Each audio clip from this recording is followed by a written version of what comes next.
Sometimes when I'm lonely, I sit and watch TV, or maybe a movie.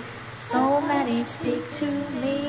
Like Doctor Who, Firefly, Supernatural, Sherlock, Kill Bill, Flick Club, Marvel, everything, DC not so much, Back to the Future, Pixar movies, Star Trek, Star Wars, Miyazaki, Buffy, Serenity, and Boondock Saints, and all the Joss Whedon. not Angel. I love them all, I think they're great, I shove them all right in your face. What causes me my joy and pain? It's television.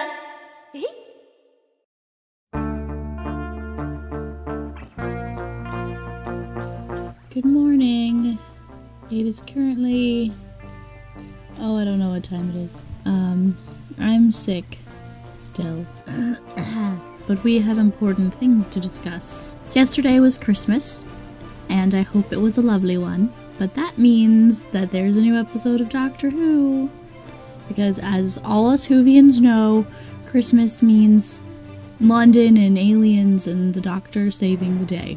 This is a very important episode of Doctor Who for a couple of reasons. The first one being that it is the last episode of Doctor Who just prior to the 50th anniversary year. If you didn't know, 2013, the year of the 50th anniversary. I have a 2013 planner, and also this beautiful calendar that they put out featuring one Doctor on each month. There are many other ways to celebrate the 50th anniversary of Doctor Who, and I'm sure that the BBC will think of them all. The other reason that this episode is important is because the Doctor is meeting his new companion, Clara. For clarity's sake, I will just say that the Doctor's previous companions, Amy and Rory Williams, left him in the last episode, Angels Take Manhattan. And if you haven't seen the additional scene with Brian Williams that was cut out of that episode, please go find it and watch it. I will put a link in the description because it is just too good. So, I'm going to watch the Christmas special. It's called The Snowmen. See how it goes. Oh look, an estranged child in need of help. Oh god, that is not right. It's also Ian McKellen. Ian McKellen is a snowman. Oh my god. He's so sneaky. Oh, and there she is. What is your story? Oh, hello, Doctor. He's so grumpy. He misses his ponds. Oh, he still has the glasses. Whoa. What? What? They changed the intro. They changed the intro screen. What are they doing? You can't just... what? No, it's not real. Okay. They still have the time vortex. Oh, the TARDIS news. Alright, maybe I'm okay with it. Moffat! Oh dear. So Madame Vastra and Jenny are Sherlock Holmes and Watson. Moffat! It makes too much sense. The Silurians are just so pretty. I keep forgetting we're on Earth. It feels very alien. All of it. Automated laser monkeys? Oh, poor Strax, that's so mean. Oh my god, it's terrifying. Oh god. Oh god. Oh god. Oh. No, Clara, you're too short. Well, the Doctor always did have his head in the clouds. Oh, I am enjoying this. Knew it! I knew it! I knew it! Oh my god. Oh my god. Oh, Doctor. He is so bitter right now. Clever! Gross, but clever. Help, grenade, save diff. It's okay, Strax. Oh god. There it goes. Oh god. No, I don't want to see this. Well, that was easy. He's lost it. He's totally lost it. Run. We've just been upstairs. Kissing! I'm a lizard woman from the dawn of time, and this is my wife. Probably not the best way to introduce yourself, Madame Vastra. Of course he misses this. Are you crazy? Watch that bow tie. Okay, I don't understand the kiss. The Doctor is Jack Frost. Get in there! Oh, you sexy thing. I can't handle this. And I'm making souffles. Another first. Well, that's unfortunate. Lame. I have no idea what you're talking about. What? What? What is going on? What? What? Oh my god. Alright, So that was the Snowmen. A lot of things just happened. I don't even know where to start. So the Snowmen. I thought that the way they presented this new evil was really good. It was believable, though somewhat easily defeated, which has been a problem for a lot of Doctor Who episodes recently, I think. One of the first threats was just destroyed by thinking about the snow melting, and then he was able to sonic it away, and then, oh, people are crying. So the snow melted. It was a little overly convenient. I don't think that the Snowmen were really the point of this story. The point was Clara. So for any of you non-Whovians out there, we've already seen Clara in Asylum of the Daleks, the first episode of this season. We now know that it was the same person. The same person. Clara leads a double life. She lives in, like, the slums, kind of, in London. She works in a restaurant. She's also a governess. Pretty darn good governess. She's curious and inquisitive and adorable, and I love her. I really do. I've only seen her twice, and I love her. And she died. She just died. Didn't see that one coming.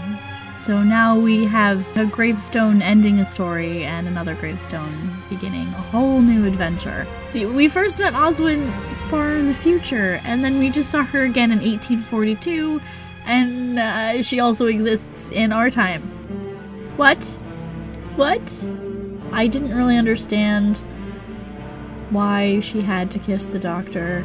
It was cute, but it felt unnecessary. So normally with Doctor Who Christmas specials, I measure them on their own metric. As Christmas specials go, this was amazing. The story was well thought out, it made sense, it was compelling. It was interesting to see a child villainized for once. Don't see that very often. See, I wanted to talk about the Doctor's introduction to his new companion, but obviously this form of Clara is not his new companion, so it's a bit difficult to discuss in any kind of meaningful way. If this were their meeting, I would say that it was original. It was a different way for the Doctor and his companion to meet up because he was so against the idea of having a new companion. Having just lost Rory and Amy, he doesn't want to be with people. He's still very upset and grieving and not at all his normal adventuring cavalier self. But Clara brought him back from that by chasing him, which I thought was really apropos. They addressed everything I wanted addressed in this episode. The Doctor's grief, his reticence, his desire to be alone. He is so sad right now. It's the little moments where we knew he was thinking of the ponds, but just seeing him in Amy's glasses. It was nice to see the subtlety of things in this episode. The sonic screwdriver was almost a non-thing, except for him fighting off Ice Lady near the end. I think he used it once. So there's this thing I need to discuss, because every Whovian out there will be discussing this issue. The Doctor has a new TARDIS. Obviously not the outside. It's still the same old blue box, but he has a new TARDIS console. This doesn't happen very often. And there wasn't really any explanation given as to why he needed it, or if something was wrong with the console. My guess is that he got bored and decided to upgrade his baby, which I'm fine with, honestly. I think the new console's awesome. I can't wait to see more of its bells and whistles. It's very kind of classic sci-fi, almost reminiscent of like a darker version of the Bridge of the Enterprise. I don't know, that's what I think of. The last TARDIS console was, you know, oranges and light blues and very happy and bubbly, literally. They looked like there were bubbles in the center of the console. But this one, it's very reminiscent of classic Who consoles. I very much approve. I do. I thought it would upset me, and it didn't at all. I loved it. Am I surprised that the Doctor became kind of a recluse after the Pond's death?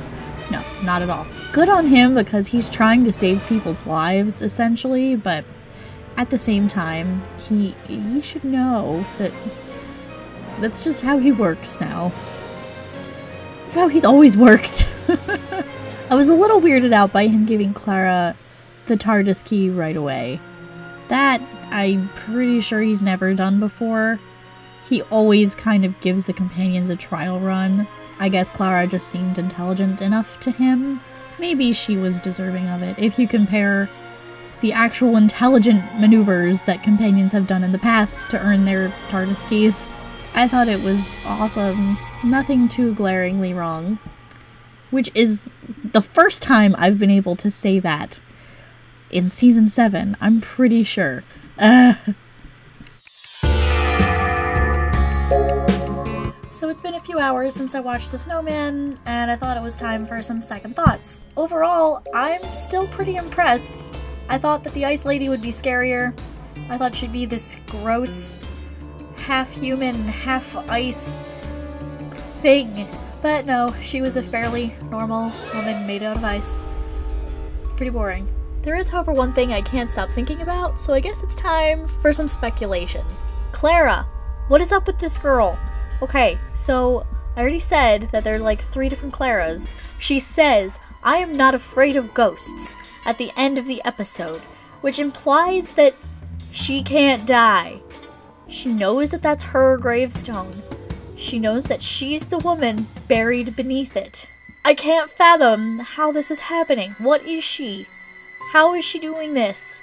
What the heck? Moffat! That's really the only thing I want to know, which, of course, will be answered in the next episode. What do I think is going to happen, aside from the Doctor meeting up with present-day Clara and going on adventures with her?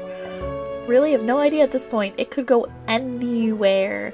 All we know for certain is that at some point, the Doctor has to go back to the shores of Trenzalore, where the last question, the final question, the most important question in existence will be answered, or at least asked. However, that could all be very, very, very, very far in the future, so it's really no use wondering when or if it's going to happen this season. Unfortunately, this is the last bit of Doctor Who I'll be able to review for a while, at least new Doctor Who. But rest assured, there will be more Doctor Who coverage coming from me in the near future. Keep an eye out for the Star Trek Next Generation Doctor Who crossover series, and also keep an eye out for a retrospective on the first half of Season 7. I hope you enjoyed the Christmas special as much as I did, and of course, I hope you enjoyed your Christmas. So, I'm Samantha Maybe, and I'll see you next time!